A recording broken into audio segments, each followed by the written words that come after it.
Hello guys, welcome back to the channel and today what's new for the lecture is कि आज हम नया unit start कर रहे हैं करंट इलेक्ट्रिसिटी।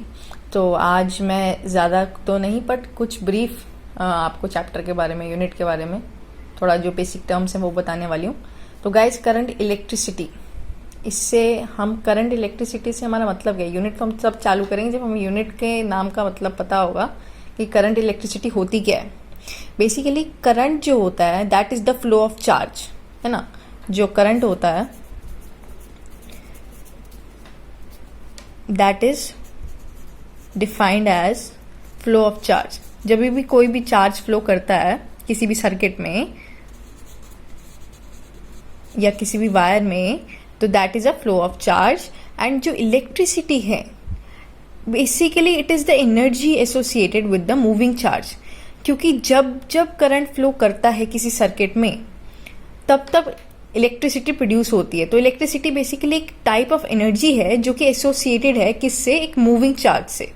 तो इलेक्ट्रिसिटी जो है that is the energy associated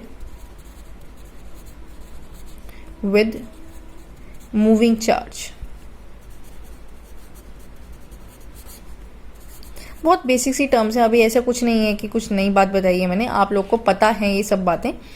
तो पहली बात तो अगर मैं करंट को डिफाइन करूं तो इलेक्ट्रिक करंट जो होता है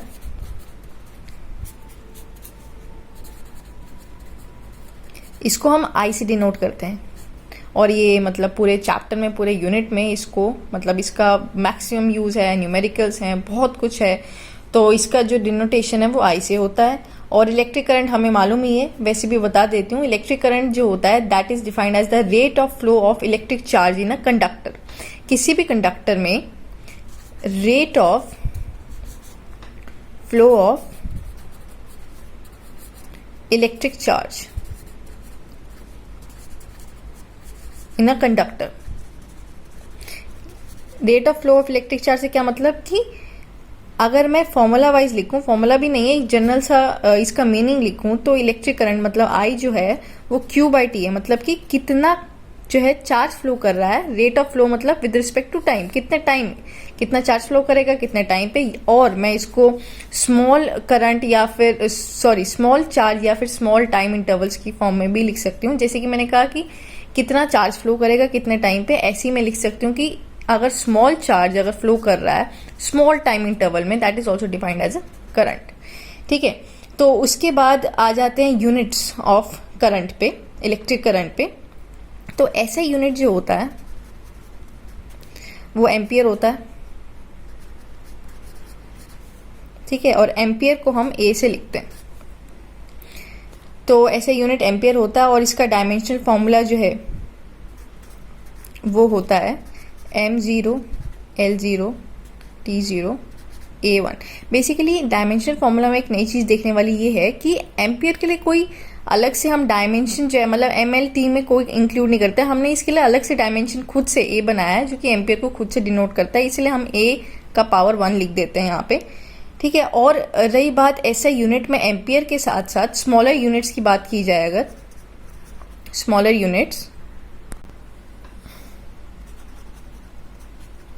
तो वो हो सकता है मिली एम्पियर। मिली एम्पियर से क्या मतलब कि 10⁻³ टाइम्स एम्पियर, या फिर माइक्रो एम्पियर भी हो सकता है। जनरली ज़्यादातर यूज़ होने वाले न्यूमेरिकल्स में ऐसे हमेशा करंट देखने को मिल जाता है, मिली में, माइक्रो में 10⁻6 एम्पियर हम बोल सकते हैं। तो अगर हमें इसके बाद डेफिनेशन आ जाए, वैसे तो जनरल सी बात है, मैं बता देती हूँ 1 एम्पियर का डेफिनेशन क्या होता है। 1 एम्पियर करंट तब फ्लो करेगा, करंट का फॉर्मूला देख लेते हैं एक बार यहाँ से, Q/T होता है।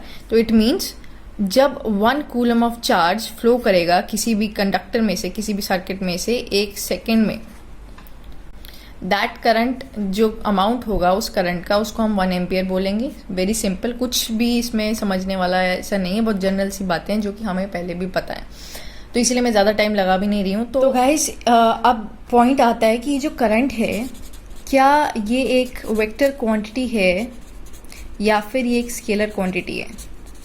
तो एनी गेसेस, किसी को लग रहा है कि कोई गेस कर सकता है कि ये वेक्टर हो सकता है या फिर स्केलर हो सकता है, तो कुछ ज़्यादा बड़ी बात नहीं है। वेक्टर क्वांटिटी वो होती है जिसका एक मैग्नीट्यूड हो, जिस क्वांटिटी का मैग्नीट्यूड प्लस डायरेक्शन बोथ।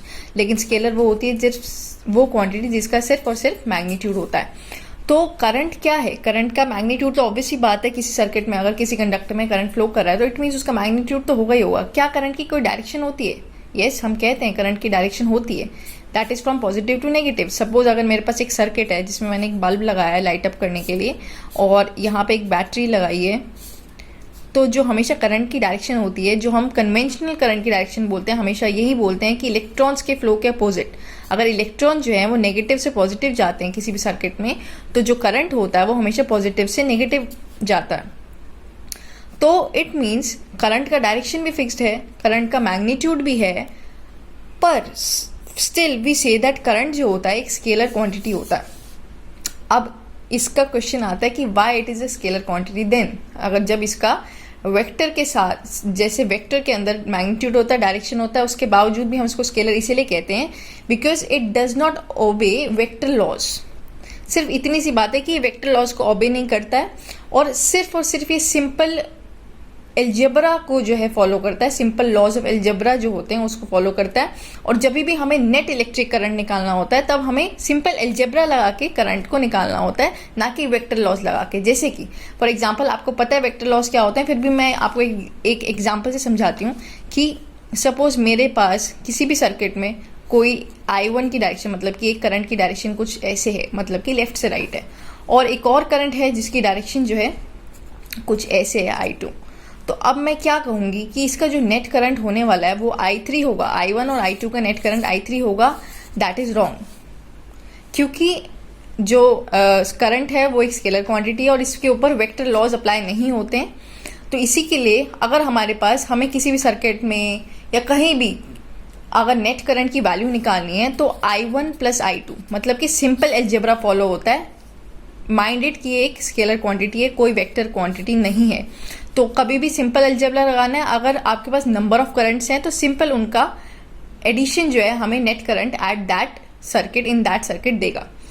तो आई होप इतना सब कुछ क्लियर हो गया होगा सबको। अगला टॉपिक है डायरेक्शन ऑफ करंट, जो कि मैं आपको पहले भी बता चुकी हूँ। वैसे तो डायरेक्शन ऑफ करंट में कुछ नया नहीं है।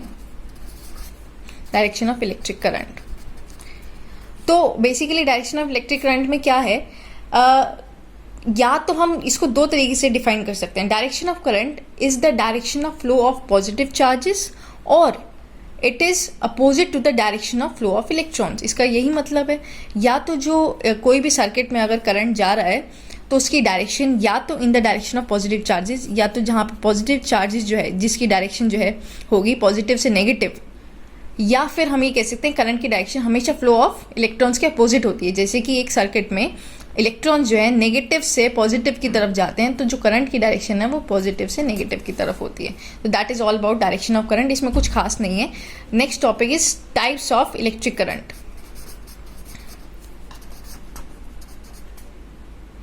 इलेक्ट्रिक करंट, तो मेन है यहाँ पे हमारे पास दो टाइप्स ऑफ इलेक्ट्रिक करंट होते हैं, जैसे कि हमें पता भी है।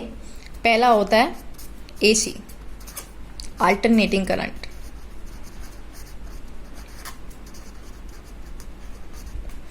तो इलेक्ट्रिक करंट अल्टरनेटिंग करंट कब होगा?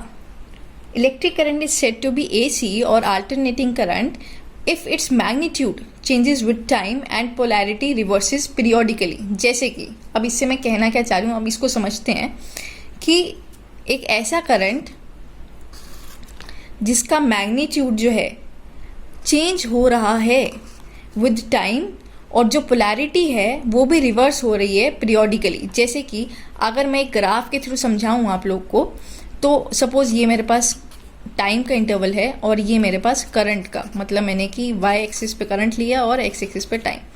तो जिसका मैग्नीट्यूड जो है, देखो ये मैग्नीट्यूड अगर डिस्क्राइब करा है, ये I0 मैक्सिमम करंट है। यहाँ पे मैग्नीट्यूड टाइम के साथ चेंज हो रहा है, विद टाइम देखो डिक्रीज हो रहा है, कभी इंक्रीज हो रहा है, और इसकी जो पोलैरिटी है वो भी रिवर्स हो रही है। पोलैरिटी रिवर्स होने का क्या मतलब है, पहले तो ये फर्स्ट हाफ में तो ये पॉजिटिव रह रहा है, फिर नेक्स्ट हाफ में ये नेगेटिव हो जा रहा है। तो पीरियोडिकली अपने आप का अपनी जो डायरेक्शन है वो भी रिवर्स कर रहा है, और इसका जो मैग्नीट्यूड है विद टाइम वो भी चेंज हो रहा है। That current is known as alternating current, और इसकी जो फील है वो धीरे धीरे आएगी। अल्टरनेटिंग करंट के बारे में हम जानेंगे। और सेकेंड टाइप ऑफ करंट होता है डायरेक्ट करंट। डायरेक्ट करंट बिल्कुल अपोजिट डेफिनेशन है इसकी, कि एक ऐसा करंट, एक ऐसा electric current if its magnitude remains constant with time.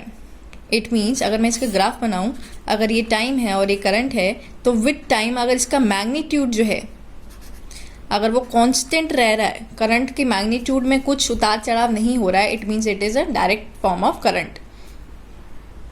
Current density is our next topic. Current density की सिंपल सी डेफिनेशन मैं बता देती हूँ, ज़्यादा कुछ लंबा चौड़ी बात नहीं है। करंट डेंसिटी को हम जे से डिनोट करते हैं, और करंट डेंसिटी इस चैप्टर में बहुत ज़्यादा वाइडली यूज टर्म है, और हर एक डेरिवेशन को हम करंट डेंसिटी की फॉर्म्स में निकालने की कोशिश करते हैं। तो करंट डेंसिटी की छोटी सी सिंपल सी डेफिनेशन ये है कि it is the current flowing per unit area in a conductor. मतलब कि किसी भी कंडक्टर में से, सपोज मेरे पास एक सर्किट है, तो इस वायर को मैंने एक जूम्ड वर्जन में दिखाया है इतने पोर्शन में।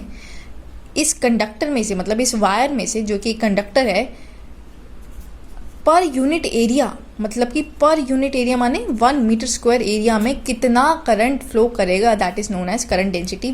बेसिकली जो डेंसिटी होती है उसको हम वॉल्यूम्स की टर्म में लिखते हैं, मतलब जो डेंसिटी होती है वो समथिंग अपॉन वॉल्यूम होता है। पर यहाँ पे करंट डेंसिटी से कंफ्यूज नहीं होना है। करंट डेंसिटी का मतलब है current flowing per unit area. तो इसका छोटा सा फॉर्मूला, इसको जे से हम डिनोट करते हैं।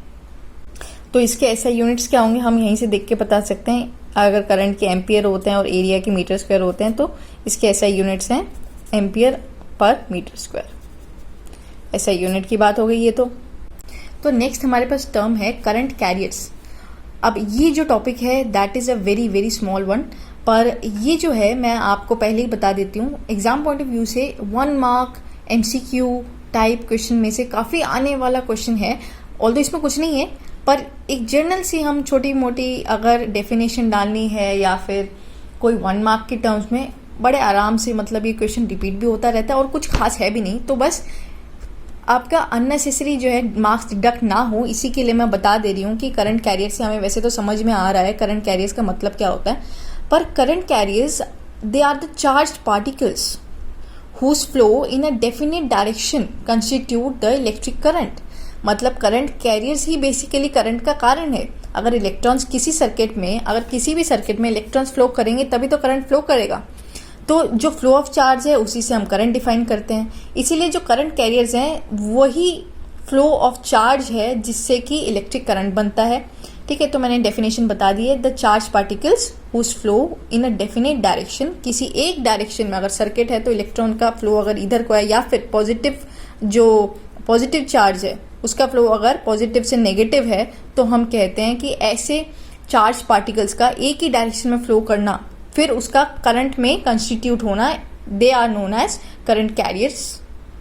अब बात आ जाती है कि करंट कैरियर्स डिफरेंट सब्सटेंसेस में, डिफरेंट मैटर्स में कौन कौन से हो सकते हैं। जैसे कि सॉलिड्स की बात करूं अगर मैं, तो सॉलिड में जो करंट कैरियर्स होते हैं basically they are the electrons. जैसे कि मैं वायर का एग्जांपल ले रही हूँ या फिर किसी भी मेटल का एग्जांपल ले रही हूँ, तो सॉलिड के अंदर जो करंट कैरी करते हैं दे आर द इलेक्ट्रॉन्स। ये छोटी छोटी चीजें यही हैं जो याद रखनी है, जो कि एग्जाम में जनरली पूछ ली जाती हैं। तो जनरली सॉलिड का पूछा नहीं जाता है। सॉलिड्स में बेसिकली कंडक्टर्स की बात कर रही हूँ मैं यहाँ पे। कंडक्टर्स में जो करंट कैरियर्स होते हैं वो क्या होते हैं, दैट आर द इलेक्ट्रॉन्स। उसके बाद इंसुलेटर्स में, ऑब्वियस सी बात है, इंसुलेटर्स में तो करंट ही फ्लो नहीं करता है, तो फिर there are no current carriers, मतलब कि इलेक्ट्रॉन्स जो होते हैं उसमें करंट कैरियर्स नहीं होते हैं। अब बात आती है सेमीकंडक्टर्स की, जो कि अभी हमने नहीं पढ़ा है, बट हमारा एक शायद नेक्स्ट सेम में इसका एक चैप्टर है पूरा सेमीकंडक्टर्स के ऊपर बेस्ड, और उसके अंदर हम डिटेल में सेमीकंडक्टर्स के बारे में पढ़ेंगे। और वहां पे जो करंट कैरियर्स होते हैं बेसिकली इलेक्ट्रॉन्स होते हैं एंड होल्स, इलेक्ट्रॉन्स भी और होल्स भी। और यहाँ आप सिर्फ ये समझ सकते हो कि होल्स जो होते हैं वो पॉजिटिव चार्ज कैरियर्स की फॉर्म में कह सकते हो, बाद में हम डिटेल में पढ़ने वाले हैं। बट ये इंपॉर्टेंट है कि इलेक्ट्रॉन्स और होल्स जो हैं कंडक्शन के लिए रिस्पॉन्सिबल होते हैं। और सेमीकंडक्टर्स के अलावा लिक्विड्स में